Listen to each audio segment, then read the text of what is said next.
আপনার মুখ থেকে যদি বের করা হয় এই আমি আন্দোলন প্রত্যাহার করেছি, আপনারা নিজের আন্দোলন চালিয়ে যাবেন।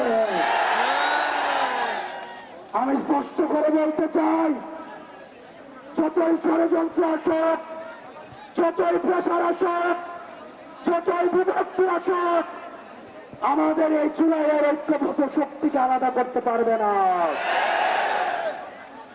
আমি যদি পরবর্তীতে কোন ধরনের ঘোষণা নাও দেই, আপনাদের মঞ্জিলে মাসে যাচ্ছে এই খনি সন্ত্রাসী সংগঠন আওয়ামী লীগকে নিষিদ্ধ করা।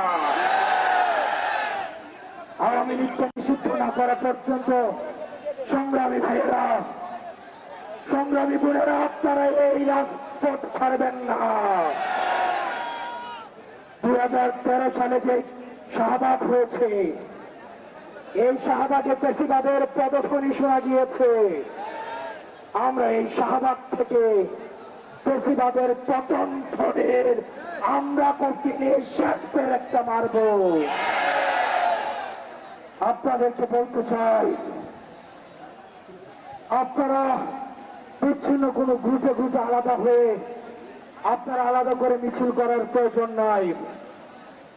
আমাদের মত, আমাদের পথ আলাদা হতে পারে, কিন্তু আওয়ামী লীগ নিষিদ্ধ করার প্রশ্নে আমরা সবাই ঐক্যবদ্ধ।